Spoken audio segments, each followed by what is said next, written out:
Welcome to Club Damingo, brought to you by Cyclone Comics.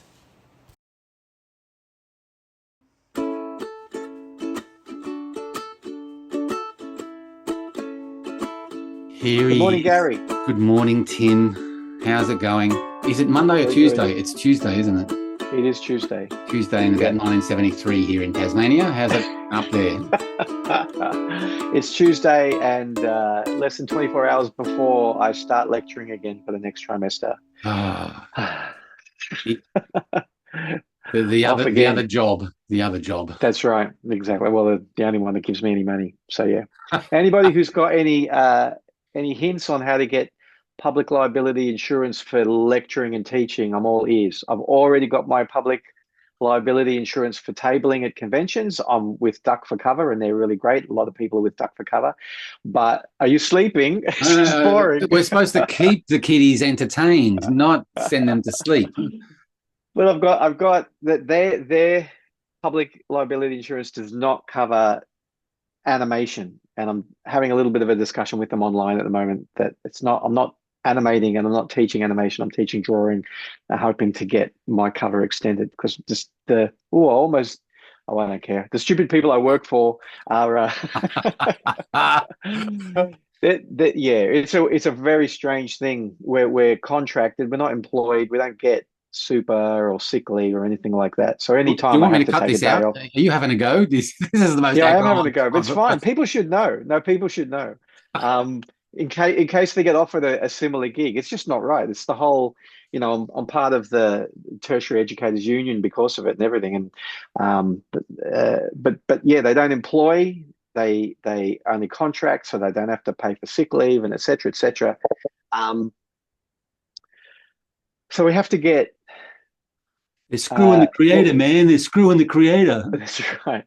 They contextualize it by saying, but we want you to be like a working creative person, not an academic. We want you out there in the world creating. And you go, well, how am I going to do that when you keep on breaking up my week 2 or 3 days at a time? But Yeah. I could go into more because there's other legal ramifications for it, which is, I think, the real reason why. But one of the things that they've really come down hard on us in the last trimester is we have to have our own public liability insurance, which really makes me a bit cross because I'm on their location teaching their material using their equipment on their chairs, tables, lighting, etc. Yeah, but you're a But they sole will, trader. You're a sole trader that's looking after yourself. That's their rationale. yeah, yeah. Yeah, because they've just assimilated they have an acting school as well, which used to be pretty separate. Now they've assimilated it into JMC. As somebody Hey. injured themselves, probably, pretend you're a tree. I I know. don't know. But somebody injured themselves doing that, and the lecturer didn't have public liability insurance, so now they're running scared about making sure everybody has it. They're probably worried somebody might poke themselves in the eye with an Apple Pencil or something. So, but the places I've looked, it's like hundreds and hundreds of dollars. I'm going, well, there's the first 2 or 3, days worth of teaching I don't even get paid for because it's my insurance. Yeah, insurance So is ridiculous these days. yeah, You yeah. know, like And we all know, kiddies, don't we? All of you that table at conventions that you have public liability insurance. I know every so often somebody says, I just tell them I do. But I've definitely got it for that because something could easily happen. If they trip over your tablecloth or something yeah, and twist their ankle, you could be up for millions. So yeah. good to have the public liability insurance for that. And again, I say duck for cover, look them up. Public liability insurance, they're actually really easy and good. I know a few other people use other ones that are also good, but that's who I've been for ages. Yeah. That's a good Donald Duck character spin-off, a Duck for cover. That's right. Yeah, it's like duck for your Yeah. insurance cover, right? Yes. It's actually mostly for performers, for street performers. That's really who they're for, Yeah, yeah. and it expands out from there. But yeah, Duck they're for pretty. cover, insurance agent. Yeah, exactly. Yeah. Danger is their middle name. No, four is their middle name. So Duck you've four cover. you've spent the weekend at another convention. I And have, man. What I'll tell you what we did. We went to Adelaide for however long that was, 5 days or whatever, and did 2.5 days of paper cuts, and then we came home for a few days, and my long suffering wife went to work and taught at her high school, and then we went to Canberra for 2 days, and I'll tell you about that in a little while, and then wake up the next day and go straight off to OzComicon Sydney. So it's been a full I on don't know how you can do week it. and a half. I eat my spinach. Ah, yes. You eat your spinach. Your That's right. And Maltese spinach. Your I really do. Maltese spinach. Yeah, my Maltese Popeye branded I spinach. am what I am, what I am. Yeah, exactly. So yeah, OzComicon Sydney, which was across the board. Most people I spoke to said, "Well, that was a bit disappointing, wasn't it?" It Mm. looked like the crowd was big. In fact, OzComicon on their socials a few days beforehand was saying that all types of entry tickets were 95% sold out. Like the Okay. weekend tickets and the Yeah. single day tickets were all, so they were close to capacity. But I don't think people were there to buy comics. I, a lot of the kiddies may not realize my association with Supernova. Long disconnected from Supernova and glad to be disconnected from Supernova. But I was part of Supernova for a very long time. And so I've heard the complaints I'm about to give from the other side when I was looking after Artist Alley, which is, I can't make any sales. I'm in a terrible position. Why did you put my table here? And that's exactly how I felt. As I turned up on Saturday morning, they put me between two book authors in a part of Artist Alley, which was all book authors, and then there's little old me with my Wow. comics. See, exactly. Yeah, it doesn't make sense, does it? Behind me, like in the alley next, um, was all comic book people, or nearly all comic book people, and in the alley next was the rest of the comic book people, and because I was a guest, right? Which I'm very grateful for. And again, like slagging off my employer, I don't want to. Uh, Well, what I always finished every conversation I had with people was, "But I'm so glad I'm here because I did sell comics, and I sold a half a short box, which is not too bad." Um, but there's a little bit of a disconnect, I think, in OzComic's understanding of how to place people still. But because I was a guest, and the rest of the alley, part of the alley I was in, were not guests, except for the one guy to my right, whose name was also Tim, T.A. Napa. Napa, probably Napa, two P's. And we were the beginning of the guesting. So I was GA01 and he was GA02, and then the next alley was 3, 4, 5, etc. So I guess that's why it happened, but it would have been pretty easy to swap that around somehow, I think. yeah. Anyway, Yeah. and it just meant, because there was a discussion, because the authors are really nice people, just like the comic book people are. They're really lovely. They're there for their passion, because very few of them make a living from their work. If you stab their them, do they novels. not bleed? That's right. That's right. And most of them are self-publishing as well, or a lot of them are. So there's huge crossover. And they have a discussion, and I think there's a little bit of debate between them whether or not they should be all together like they were past weekend and usually are, or whether they should be sprinkled throughout. And I said to them, I think that the fact that you are in this alley means, like, all together means that people who are there to buy books, because there's a like there are people who go to buy comics, there are people who go to buy books. Yeah. And they come back and they go, "What's your new book?" Just like they ask us, have you got a new issue out or whatever. I said that there's a critical mass and they know where to come, rather than searching through all of the stuff that they are really not interested in and is too visually noisy to really figure out. I think it's probably the best thing. So I think it reinforces for me as well that as comic book people, we should be in an area. I don't feel like it's ghettoization. I don't think you make a comic book ghetto when you do that. I think you make a critical mass and an energy that the fans kind of respond to. There is an argument, though, to have the sprinkling effect, to have the writers and the comic books evenly sprinkled out so that there is a cross section. But there is an argument there that I'm not happy to make, but I'm sure someone could make it. You mean throughout the alley completely, or between each other? So oh my God! How long has it been since you have been to one of the big? The last one I went to was 1875. It was the oldie Comic Con. There was Chaucer and and that Bill Shakespeare. Oh God, talk about a knob. God. But yeah, no, I look, and again, we were one of the first. Like there was the guys behind me. Every time I looked, they seemed to be doing reasonably well, but they were facing a stage. There was an open floor stage there, but they seemed to be doing okay. I think when the stage was operating, probably not so much because it was too noisy. And but then our alley was really quiet, and then the next one had a really nice little bit of energy. Like it wasn't packed every time I looked anyway, had a nice amount of energy. But then from that point on, which was what I would call Artist Alley proper, with those kind of trinkets and prints and so forth, it was packed the whole way through, as was most of the rest of the convention floor. So yeah, it's interesting. I said it at dinner on Saturday night, because I organised a little dinner up in Olympic Park.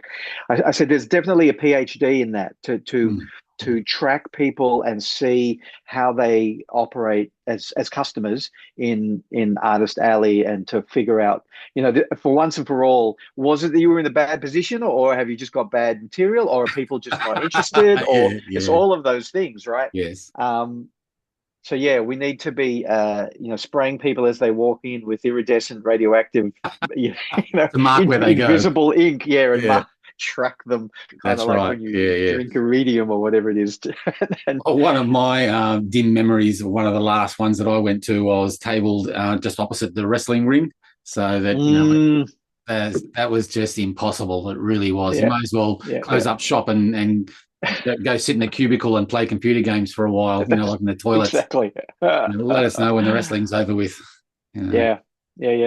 And there's, again, coming from the inside, I know some things which, when I mentioned them over the weekend, people said, yeah, no, that's pretty well standard as well, which is people who are guests at the conventions are often put in positions which are the worst positions, because the convention are not making any money from you.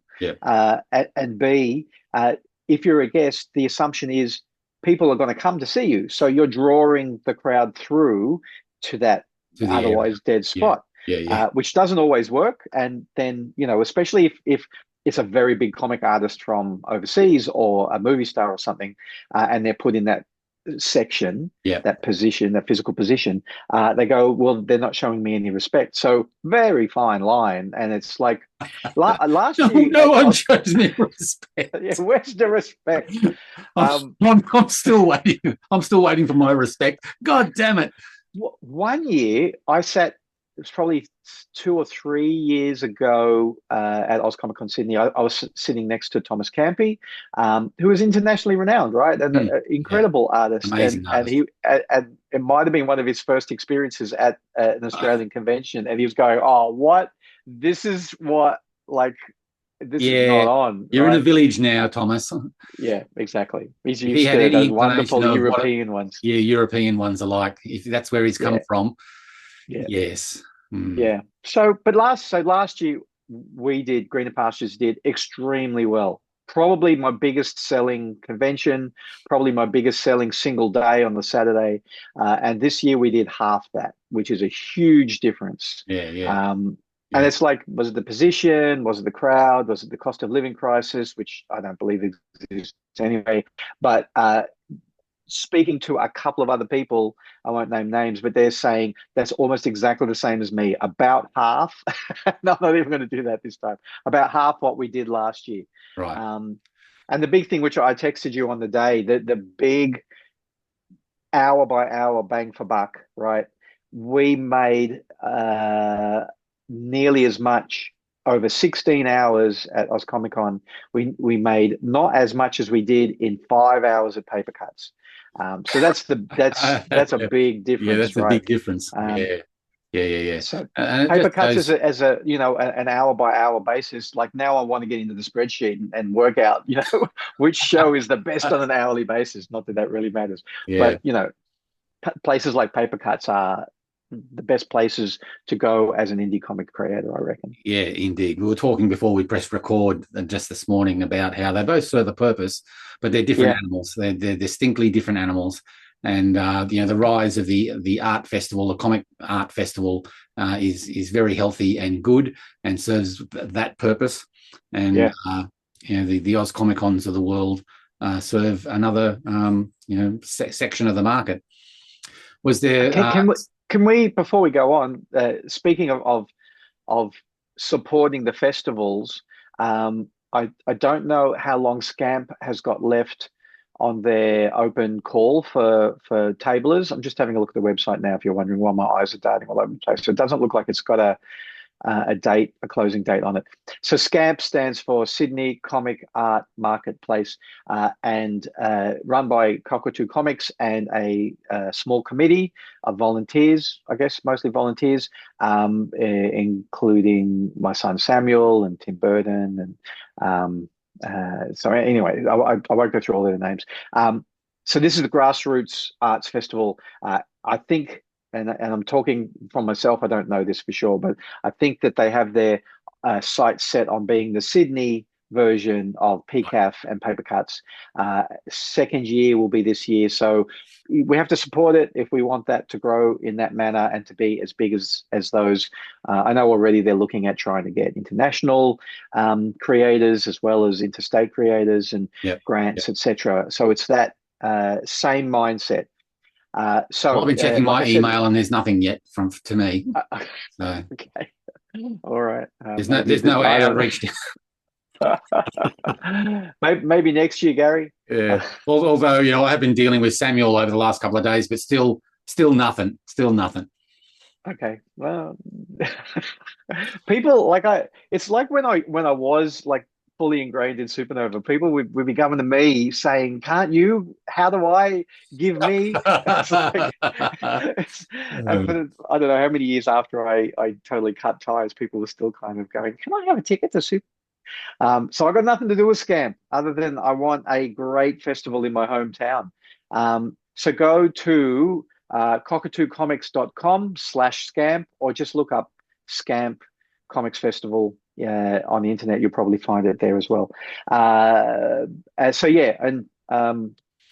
have to, it'd be great to have something like that in Sydney, sort of build to a point where it's Paper Cuts and PCAF level to sort of balance the continent so it doesn't tip in one way or the other. So it's a nice, exactly. Try and develop a nice arts festival circuit. Yeah. Oh, exactly. And that day is the day this year. It's on Saturday, the 15th of November at Leichhardt Town Hall. Good old Leichhardt. Yeah. So yeah, there's that. So sorry to interrupt you there, but I thought that was a good position to talk about. That's okay. I think the other big difference between the arts festivals that we've got so far, the comic arts festivals, and the big pop culture shows, is most of the art festival market days are just one day. So there's a concentration of vibe.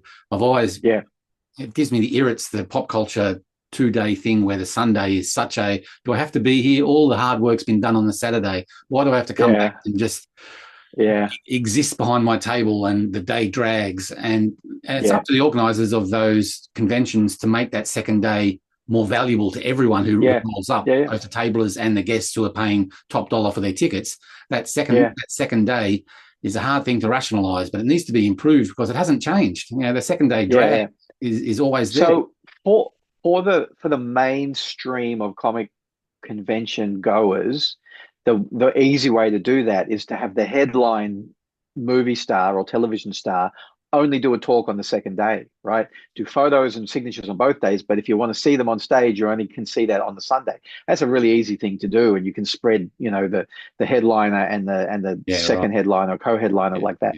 But that doesn't affect us at all. It doesn't help us at all. So to somehow figure out how to make sure that comic book people are coming through. Comic book buyers are coming through both days. It's a lot harder. But I found, and again, maybe it's a little bit different now, but we used to definitely find that Saturday were hardcore fans coming through the door. And I'm talking about the general audience. And Sunday was a lot more skewed towards families, and a lot more kids came through. Because everybody's at sport on Saturday and Sunday is the family day. And so that's possibly still a thing that happens. It's a slightly different crowd both days. Yeah. But Sunday's definitely always slightly down on Saturday as far as sales are concerned. But yeah, yes, I don't know if people have ever kind of cottoned on and more likely said to themselves, I wish that guy would just shut up. But for Sunday, okay, we're ready for the longest day of the convention. And then when it's like 5 hours to go, the longest 5 hours of the show. And then when there's an hour to go, here we are, the longest hour of the whole show. Yeah, the best thing to do is not look at your clock, not look at your watch at all. Exactly. But it's a bit of a problem when the PA is going, it's just 4 hours to go, folks, 4 hours to go. Right. Get your bargains. Exactly. Yeah. But so let's talk some positives. Like the people there, the comic book people there are like fantastic. We had a great time. I organized just an impromptu dinner or an informal dinner up at Sydney Olympic Park, and we had I don't know, 17 or 18 people turn up. I tried to get the guys from Cyanide. That's not small. No, it was great. It was great. Yeah. I tried to get the guys from Cyanide and Happiness to come because they were like big guests at the convention. I didn't really meet them. I met one of them and I said, we're going out to dinner tonight if you guys want to come. And the guy was going, I think we might. I'm going, you can go back to your hotel in town if you'd rather just hang out in town. But they couldn't, in the end, like at shut up time on Saturday night, their helper was going, no, Tim. Or pack up time, maybe is a better phrase. Their helper was going, no, Tim, they're getting on the bus. They got to get on the bus. I'm going, okay, put them on the bus. This is again convention talk. Put them on the bus and get them back to their hotel. That's fine. They'll be fine. So yeah, but the people we had were great. So it was great to have dinner there. And one of the things, so Nicole from she writes Queen Bee and Fox and Hound, and always sells out of the comics she brings. They need to print more of them so that they don't sell out. But they were saying, like, they sat down at the dinner and you know, it was great because they were basically sat right in the middle of the whole group, and they were going, this is great, you're all so nice. And Nicole's been around for a few years now. She's been in comics for a while now. She obviously doesn't get out much. She obviously is hanging out with the right people, I'd say. Everyone's on their best behavior once a year. No, I wouldn't say that either. But yeah, she's going, you're all so lovely. It's also welcoming. I think she was saying that on where did she get interviewed recently? She was on a podcast recently, and I saw little snippets of the podcast on the socials, and one of them was that she just thinks we're also welcoming, and you know, we hang out together and all of that stuff, which was lovely. I tend to believe that as well. So, right, yes. But they come from a cosplay background, and she's going, not so much in cosplay. She was a competitive cosplayer before getting into comics. Are you across Fox and Hound, I think, winning the Ackas this year for biggest and best Kickstarter campaign? The Acca Award, Kickstarter-backed awards for the most different categories for different kind of Kickstarter variations, I think. But they're Kickstarter. I think Fox and Hound was a runner-up, but yeah. Right, okay. And I don't know if that's the case. I don't know who won, but I know that Fox and Hound was pretty high up in this year's fixings. Yeah. Actually, I'm not sure why those awards didn't come up in my socials a bit more this time, because normally they coming up and then I actually either watch the presentation afterwards or I log in for a little while they're doing the presentation. I don't know if they did a live presentation this year or not. But I think it's a cool little interesting award. It's 100% based on sales, right? So if you want to do your own digging, you can find out who's going to win beforehand, because it's just who had the most dollar value and who had the most backers. Basically, it's just those two things, right? On Kickstarter for the past 12 months in Australian comics.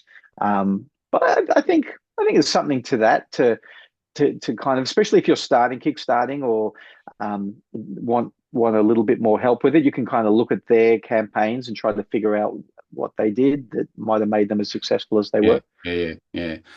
So interesting. But anyway, Fox and Hound, twigged my memory just of a recent social post of they were called out in the Ackas this year, and I thought that they may have been the most popular campaign, but I could be wrong.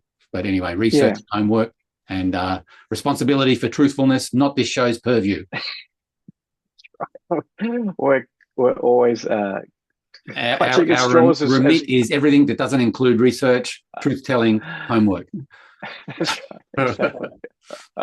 I do want to look up who the creators are on that. So give me 1 second. I don't want to be nearly negative, but there's no nice way of saying it. But it's a shame that it's just Kickstarter, that it's not other crowdfunding businesses as well, because that belies the fact that there's a lot of activity happening outside of Kickstarter with very worthwhile projects that don't use Kickstarter.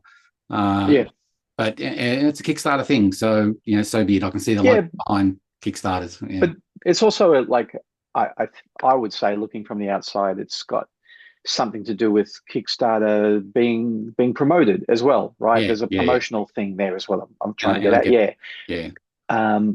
Which again is fine. So I'm just on Nicole's website, and as an author, she goes under the name of NS Kane, NS Kane, Kane. That's who we're chatting about. Fox and Hound, bit saucy. Don't read it if you blush easily. I think I'm pretty sure actually it's won other awards elsewhere as well, that one in particular. But as a prolific Australian creator, pretty impressive. I'm just looking at their website because I can't remember all these things. But Hell Courtesan, I think that one sells really that was well. great. Queen Bee. Yeah, that was beautiful. Yeah, there you go. Queen Bee sells out almost every time, and there's 4 issues of Fox and Hound at least. And the last issue, maybe the last few, were drawn by Chris Pitcairn, whose art is really lovely as well. Very lovely. Yes, that's right. Yeah. So so these Australian artists, not like us Kiwi artists, because we didn't mention last week that. Go ahead. But our Australian brothers and cousins and nephews over at the Vito and Dino show realised I got in touch with them and told them that we'd talk them up on this show, and they were just under the assumption that we were from New Zealand. So they gave us a lovely shout out on their show, and it was all well and good until they said they're from down in New Zealand or somewhere down there. Yeah. So they're going, no, there's nothing wrong with being a Kiwi, of course, but not that there's anything wrong with that. You can be a Kiwi, that's all right.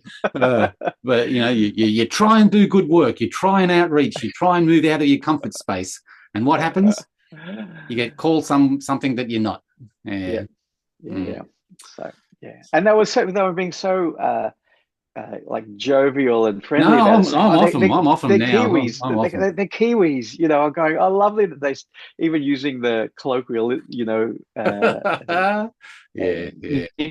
nickname, but still wrong. We're that big island off to the left. That's right. The big one. Yeah. Left Island. When we were in New Zealand for Greener Pastures way back in 1990, whatever. That's how when people would say, "So are you from New Zealand?" And we go, "Yeah, we're from the West Island."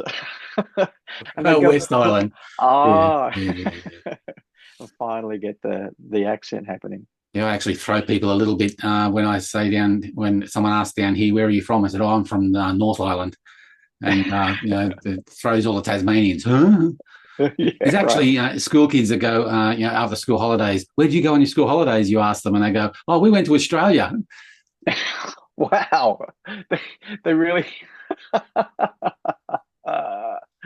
we went to Australia? We went to the mainland. Does it ever refer to as the Yeah. mainland? Yeah, no, it's just basically Melbourne. They say Melbourne. We're going to Melbourne. Okay, right. Okay, yeah. North Island. Yeah. Anyway, yeah, you were going to say something?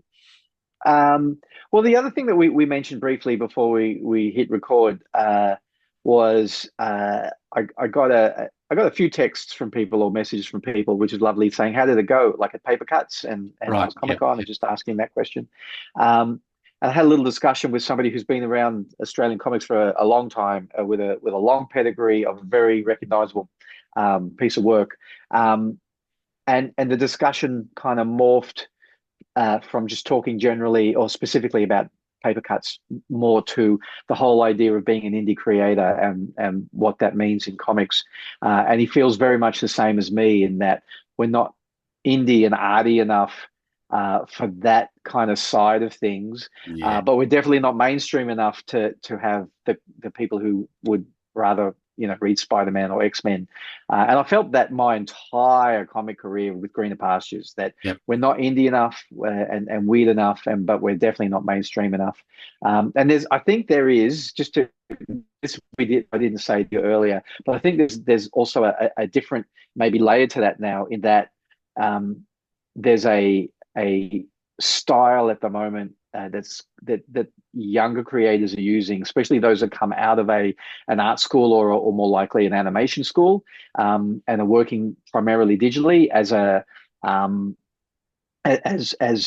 digital native artists, practically, which is also like, it's very slick and beautiful and the colors are great and all of that, which also like tends to set me aside a little bit into a weird place that's neither here nor there. You don't look like them artistically. Yeah.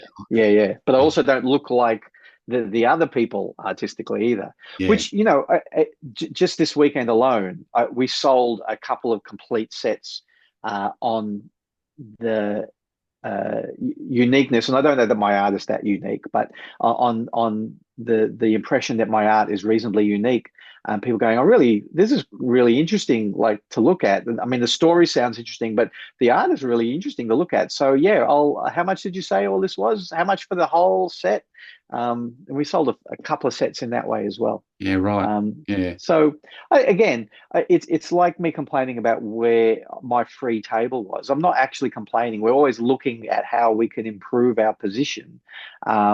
So I'm not complaining, but it's an interesting observation to make, that kind of, and it was the same whenever we looked, not I looked very hard ever, but over the last 30-something years, that's my T-shirt today, the 30th anniversary tour T-shirt. Have you spotted the typo on there? No, stop that. There is none. Okay. All the kiddies at home are going, what? Where's the typo? Whenever we looked at trying to get any kind of grant money, it was like you go to the arts bodies and they'd go, oh, no, you're a commercial, enterprise. Go to the business grants, and you go to the business grants people, and they go, no, you're doing an arts thing. You should go and talk to the arts grants. And you go, thank you. We'll just slip between the cracks again. Those cracks are quite wide. Huh? Yeah, easy to fall through. Yeah. That's right. So yeah. Things are different now. Like I think there's that acceptance a little bit more, but yeah. Yeah. It's funny because although I've dabbled in superheroics, American superheroics, I've never honestly considered myself a superhero artist with the kind of stories that I've been wanting to tell. It's just chance and serendipity and perception, I suppose, that I've been labelled that or seen as that, but I've never seen it myself. And I can see your point with Greener Pastures being such a unique, IP and also visual IP, that it would be hard for people to pigeonhole. And the best way to pigeonhole would be like when you were first releasing in the 90s, your other brothers and sister comics that are around at the same time, which were so different to each other, but the fact that they were all different kind of bound them together as a job lot of oddballs, like Bug and Stump. And, Again, at dinner, we were talking about like the first and second and third OzCon, right? So not OzComicon, but OzCon. Mentioning dates, because somebody brought me the 1998 OzCon 7 program, because we had a Greener Pastures short in that program, Right. to sign, because they'd had it signed by a number of the American guests who were at that convention that year. So these conventions were run by King's Comics back in the mid to late 90s. And I put down a lot of the boom of Australian comics at that time to the fact that there was an annual convention. Yep. But the thing was that we were the comics there. That was it. There was us and issue one, you know, so all of those people you mentioned, a little bit of the Phantom every so often. Yeah, so all of those people, Hairbutt, Bug and Stunt, Platinum Grid, issue one comics, Southern Aurora Presents. Was Cyclone ever really involved in that way, or had you already kind of... I think we all sort of like passed by, and then I was in WA for doing the second iteration of Cyclone in the early to mid 90s. Yeah. And I think, I was what I wasn't kind of thing. I certainly wouldn't, not align, but put myself in with the Greener Pastures, Bug and Stump, Hairbutt. That was all like a wave that came after the Cyclone wave. Yeah. Yep. I would agree. You did at least one cover. Did you do 2 or 3 covers for the OzCon program? I did the first one. I did that Ashley helped with the second one. I think 2 I did. Yeah. Right. Okay. And you did a short, because they had a short comic in every program did. as well. I supplied a short for the first issue, and Flash Damingo for the numbering of the OzCons as a little character holding up whatever number it was. Yeah. Was a de facto mascot. Mascot. Right? Yeah. Very cool. So where was I heading with that? Oh, just at dinner talking about that, and not that many people at the table, but the people at the table going, I wasn't even born then. Oh, no. Oh, good. Oh, well, I was, yeah. So yeah. Anyway, that's how long this whole this thread of history of Australian comics goes. Yeah, and that's the other thing that separates concepts and comics and styles as well, is a generational age thing as well of what the young people are working on and find interesting now, what the kiddies, and then there's the different the different ages going through the years to us. Yeah, exactly. And that was actually Noah who said that, who we tabled next to at OzComicon Canberra. Is that right? I think that was we tabled next to him at OzComicon Canberra. So yeah, he and his partner going, oh, we weren't even born then. So yeah, Noah's work is beautiful. Yeah. So someone like Noah did really well at the convention. I think they did about as well as they normally do. And I'm pretty sure, like I was saying, NS Kane, Nicole, I think they did about as well as they normally do. But other people were going, did half of what we normally do. Yeah. But we had good chats, caught up with Mike Barry, which is always a great person to chat to. Yeah. If you've never read Action Tank, it is a kid's comic, but it's pretty cool. I remember reading the first volume, because he did it in 3 volumes, and getting reading the whole. It's not a thick volume; they get thicker as it goes to volume 2 and 3. But getting near the end of that volume, which is well thick enough to have a spine on it, and saying, when am I going to get to see this tank? Right, because it's called Action Tank. And finally going, oh, that's what the tank is. I get it. It's like, it's not a huge important twist in the story, but I'm going, actually, that's really cool, because it's nowhere near as violent as having a big tank with a gun on the front and all of that stuff. I'm not even going to spoil it. In case you've never read it. It's like, I could tell you off air, but everyone else go buy it. Yeah. And just chatting to him about the future of Action Tank and himself as a creator, because he's an art director in advertising, and I think Action Tank is like a number of other people's IP, right, in the alley, is ripe for doing similar to what we're trying to do with Greener Pastures, which is sell the IP into another medium, to a more lucrative medium where we get the money so that we can produce our next comic. Always realize that for Greener Pastures, at least, I don't want to make a television show, but I do want the money that a television show would make for me, so I can sit at home and draw comics. But Action Tank, like, it's ripe for international translations. It's so good, and it would easily translate into a feature length film or a television show, and the fact that it's a bit of an action adventure. It's got an ending. That's why there's 3 volumes. But you could definitely test the waters and say, well, let's make 3 seasons after all, because there's a middle part where you could just have adventures and then get back to the ending later on. And so I'm hoping that's what someone like Mike is doing, because I reckon it's absolutely worth pursuing, and it would be worthy of getting that kind of media. And just tying back to what I alluded to about being at dinner and behaving themselves and being so warm and lovely to each other, that's the other main reason for any kind of get-together that is a benefit of these things, is the social side of things. That's right. And there's it can't be dismissed as a very, very important reason to even just roll up as a ticketed person to sort of support the cartoonists and the comic book makers and all the other creatives there as well. But it's an important reason and outcome for going to OzComicons and paper cuts and or any kind of festival, Comic Street or you can sort of name them all. But the social side of things, getting together and having those like off-kilter chats about then it's not involving IPs and similar characters and similar ways of doing things. But you get to learn about your craft and about the business side of things, and about it's less about the creative side, more about the comforting of the mistakes made and the lessons learned. Right. Drying each other's tears. The waiters at the table are there going, "It's the comic guys again." That's right. Yeah. Get the extra thick napkins.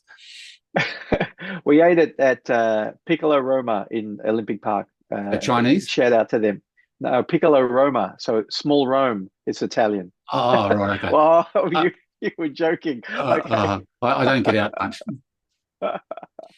So they're very important that you find somewhere like a pub where you can just order at the counter and pay for your own meal, because there's always some because I'm talking about myself, some loser at the end who goes, "Well, who didn't pay? Am I paying for someone else's dinner now?" Oh my God.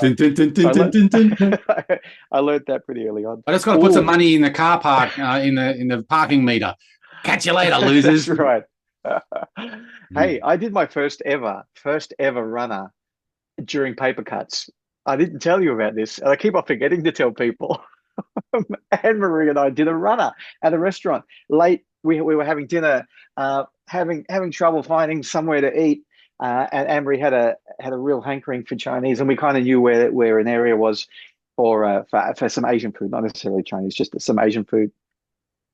And we have this weird thing where we just have bad luck in restaurants where they forget our order, or they mix it up, or like they charge us extra, like just weird stuff. And again, I say to you, I've never done a runner, not consciously anyway, but we ordered just a couple of things. We just wanted a light meal, and they brought our tiny little entree and our drinks, and then because we have such bad luck, I actually am a little bit hypersensitive to it, and I'm going, they came in after us, they came in after, they came, and they're all getting their meals one after the other. I'm going, where's our meal? Excuse me, where is our meal? So at least twice we kind of said, is our meal coming? And then I said to Anne-Marie, because we had trouble finding somewhere to eat, so we were already kind of going, oh man, like we were already a little bit tense about things. And I said to Anne-Marie, if that couple sitting behind you who came in well after us, if they get their meal, we're leaving. And we're going, no, we'll see what happens. It's like don't do that. I'm going, oh man, I'm so angry. And I'd already asked twice by that stage, and then their meal appeared only a minute or two later, and before I could look up, Anne-Marie was up out of her seat and heading for the door. I'm going, yes, we're going. So we just got up, and you could have complained. You could have complained a third time and got yourself a free meal. I doubt it. Anytime I've kind of been in that position, they don't want to give you the meal for free. Plus, I don't know, once you're starting to complain that much, it's like it's time to get out. So we just headed for the door, and the waitress is coming over, and then she runs it. I could see she ran into the kitchen, and by the time we were at the front window, I could see her and at least one other waiter coming out of the kitchen going, and what do you think was going to happen, mate? That's right, exactly. I was a little bit disappointed they didn't chase us onto the street. We weren't running, but we Please were only come back and eat walking. our food, I please. wanted to have Yeah. a Barney, but going, well, there you go. Forget what Now, we did. Where did we eat after that? We must have gotten something somewhere. But yeah, room so that's service the back at the only hotel. time in my life that I've done a runner. I've threatened it a few times in restaurants because, again, like I said, we just seem to have bad luck. Yeah, right. There was one time when I was at uni, so now we're talking like 35 years ago or something, where me and I don't know, four others, like it was only a small group of us, three others, were having pizza at the local pizza place.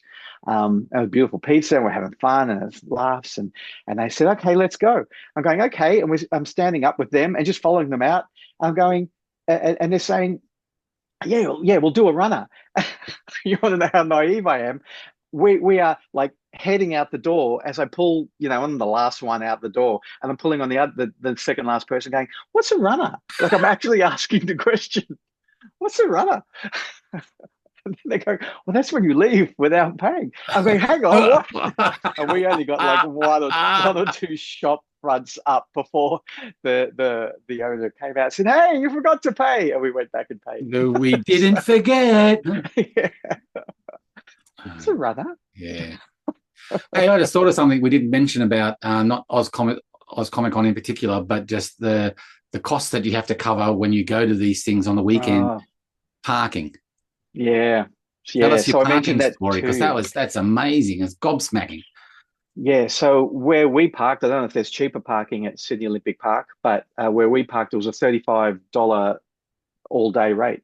So that's 35 times two is $70 just to park. And don't forget, kiddies at home, I'm still selling comics at the 1990s cover price, or nearly at that cover price. So they're like anywhere between and $2 and $3 each for most of them, and then the new ones are $10 each. But most of my sales are in the early section, so I'm selling 1 to 4.5 for $15 at the moment. That's our biggest sale, quantity wise. How many of those do we have to do to get our $35 back, and then times two?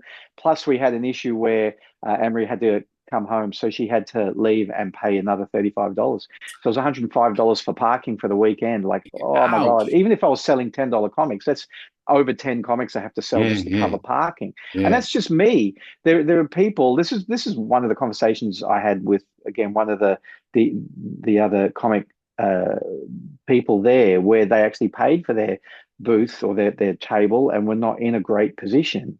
Okay, you have to make back all this money for the table you paid for, and it's like it's really hard work, isn't it? Really hard work. Yeah.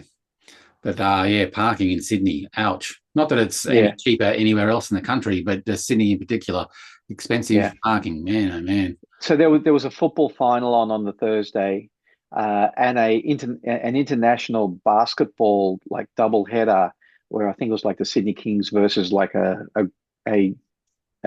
two basketball teams that were like a conglomeration of international superstars. So it was, I guess, what do you call that? A match that's just for presentation or whatever. But it's got a term for it. What was that? Celebrity match? Yeah, something like that. But all of that was happening on the Sunday. So there was tens of thousands of people in Olympic Park. Yeah. So if you don't know what you're doing, you wouldn't have even gotten a car park. Boy. So yeah, Tim next to me, the TR Naper, next to me, the book author, he parked like a 25-minute walk away, and didn't realize just how far it was. And I don't think they had shuttle buses running. They often do for big events. Yeah, right. Yeah. Wow. Ouch. Yep. So yeah. The big early burly decisions you got to make as a comics publisher. Yeah. So let me do a couple more things before we, because we're probably getting to the point where we should shut the heck up. On the same weekend, there was GeekCon in Wangaratta, and at least Ben Hutchings was there, and maybe, I don't know if anyone else was there from Melbourne / Squishface Studios. So you could have been at OzComicon, you could have been at GeekCon, you could have been at the Parramatta Zine Fair, you could have been at the Geelong Zines Swap and Sell, which I think they do maybe once a month or once every couple of months. So that's not often. But again, it was like one of those weekends. And that's just the ones I can remember off the top of my head, which I'm just, made a couple of notes as well, that were on the same weekend around the country. There's always so much. Yeah. And when I was making notes of that, I thought it's a bit stupid that you keep on telling people what just happened and they don't know what's coming up. So the things that have been coming up in my socials recently for upcoming events are as follows. Let me see. I'll put it up here so it looks like I'm looking at you. The Brisbane Illustration Fair, which is very comics adjacent, a very artist alley, really, but they do have comic book people there, and I'm pretty sure some of the people I follow do pretty well there, comic book wise. So that's the Brisbane Illustration Fair, which is 27 and 28 of September. So that's coming up. OzComics, different OzComics to what you might normally know of, which is a comic book shop in Sydney, had a bit of a lumpy start to their career as a comic shop. So out in Campbelltown, I think it is, they're doing a grand reopening or a grand opening, and that's going to be on October the 4th. Right. So look up OzComics with an X on Instagram to find out about that. And there's going to be guest artists. I don't know who. They haven't asked me, which is fine because I don't really know them personally. But they're going to be giving away free comics from their free comic book day stash and face painting and stuff like that. So a new comic shop out in the West in Sydney, so probably deserves support. There is a graphic narrative symposium on Friday, the 19th of October in Melbourne Uni. So I don't really know where to find more information on that, but it goes all day from 9 till 4:30. Right. A graphic narrative symposium that will be at an academic level, obviously. Yeah, sounds fancy. The person who is my contact point to that, who is coming up on my Instagram feed talking about that, is Kim Lamb, who's done some really beautiful mini comic level comics. I mean, they're worthy of being printed with a spine. They're so beautiful. But normally I seem to buy her comics at that kind of mini comic self-printed risographed sort of level. Mm-hmm. So Kim Lamb, if you look up Danger Lamb, one word, Danger Lamb, yes, Lam, you'll probably find the information there for that symposium. PopCon is going to be in Ballarat. Yep. I think that's a school run one-day event on Sunday, 28 September. So these are all coming up in the next week or so. Pretty sure you'll see Dylan Naylor there. That's his local convention. And that'll be at the Civic Hall in the Ballarat Library on the 28th of September. So I've just got the screen cap of Dylan saying that he's going to be there. Right, okay. So there's that one. In Healesville, I don't know where Healesville even is, and I didn't look up even what state that is, but Sticky Institute, which is a great zine bookshop in Melbourne, are talking about the Healesville zine fair on Saturday, the 1st of November. So look up Sticky Institute, Sticky_Institute on Instagram to see that. That'll be on the 1st of November. They're going to have a Read to Me event in the evening associated with the zine fair. So 12 to 4 for the zine fair, 5 till 7 for Read to Me. Whatever name Read to Me goes under in your state, you should always go to one of those when there's the chance. And the last thing I'm going to bring up, and I don't know when the festival is, but the Canberra Short Film Fest, Canberra Short Film Festival, is one of the first festivals, maybe the first festival, to take on Big Tim Styles' mini doco short film, which I haven't seen because it hasn't had very many screenings, but I'm really keen to look at it. I really want to see it. So if you don't know who Tim Styles is, he's a Canberra-based indie publisher, writer. He will draw for you, but he's not usually the main artist. He's a Canberra stalwart and a really lovely guy. I really like Tim. Too many Tims is never enough. We had 3 Tims at that dinner on Saturday night. Me, Tim Parrish, and Tim Napier, the book author, and there were other Tims at the convention. But anyway, Tim Styles, another great Tim.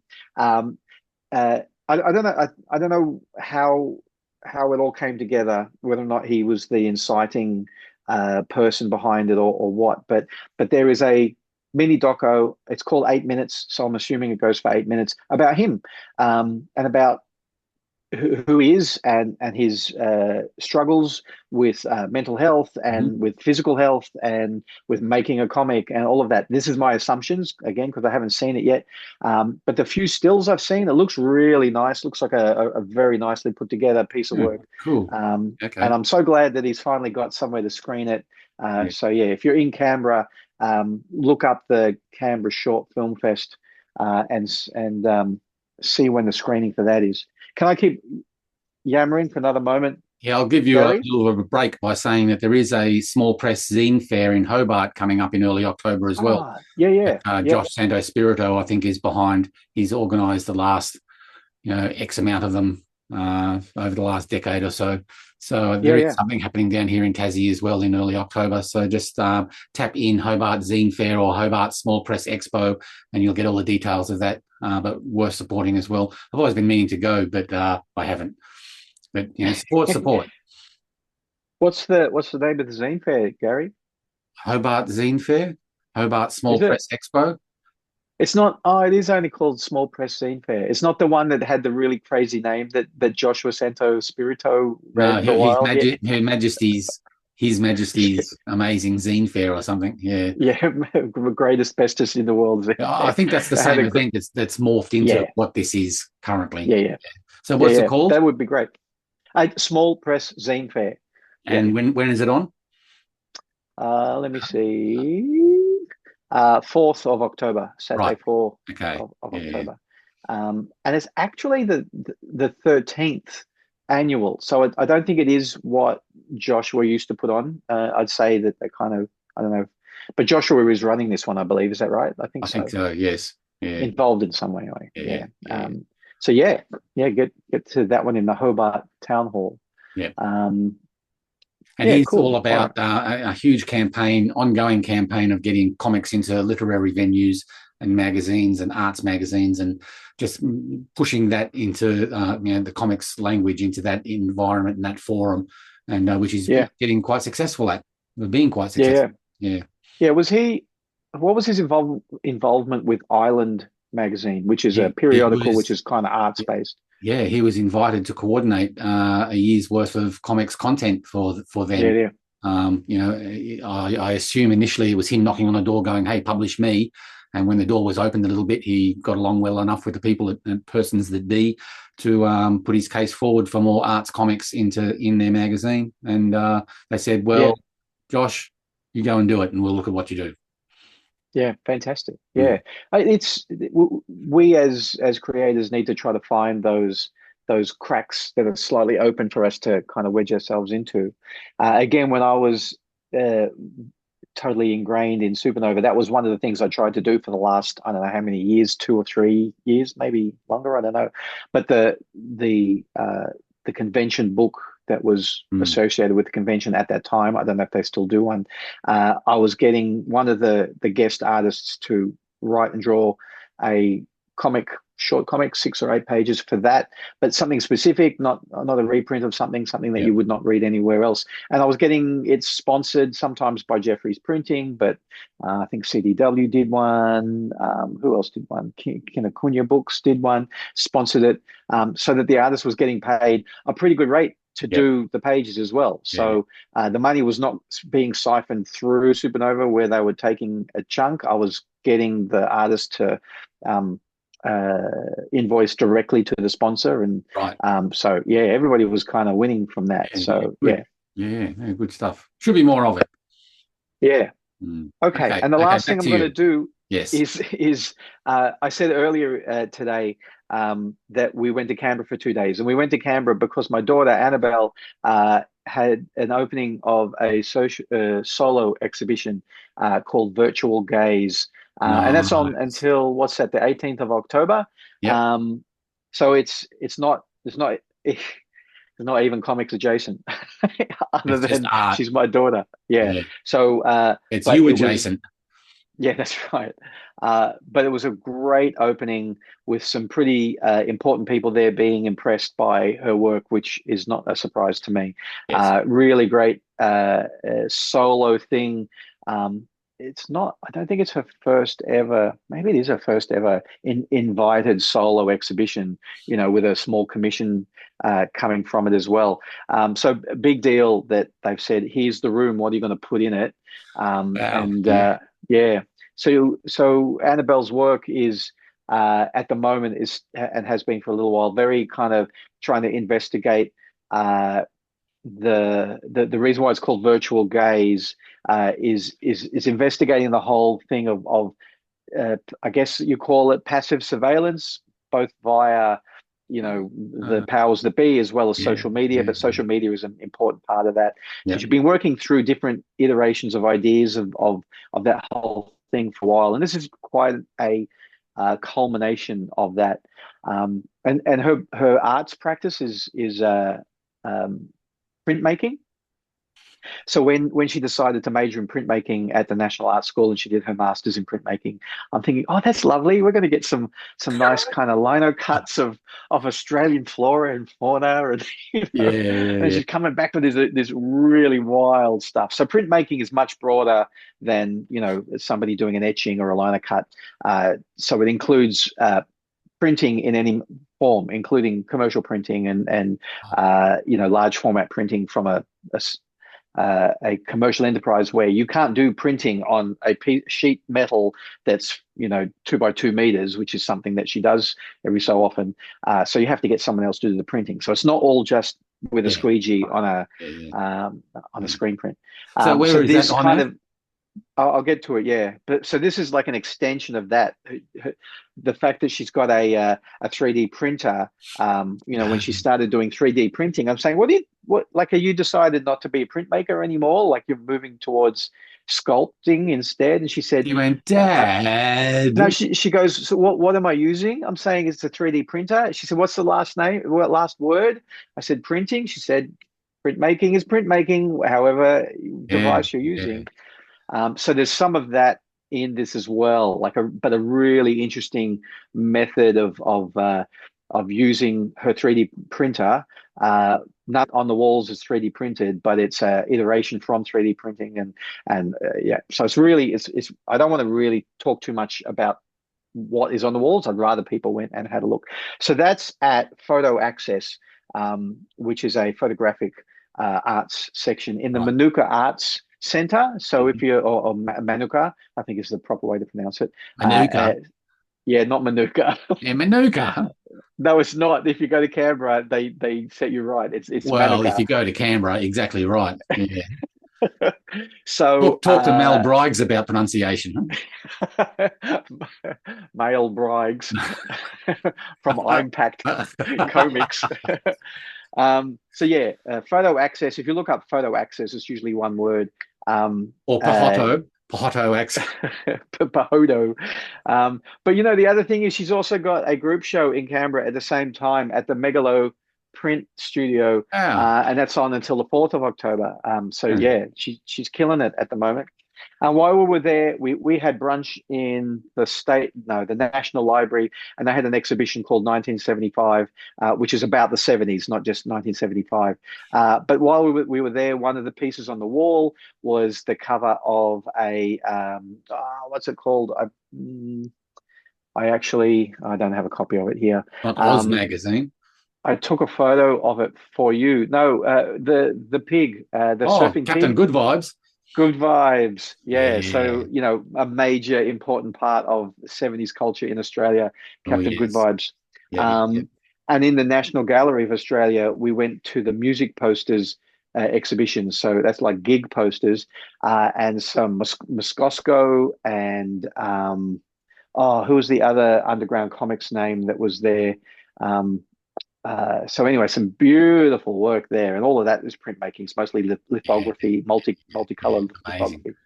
I'm not Yeah. sure how long that's still there, but if you're an illustrator of any sort, that's the one to go to. We actually skipped the Cezanne to I don't know, that exhibition that they've got on. We skipped that one to see a bunch of other things that were there instead.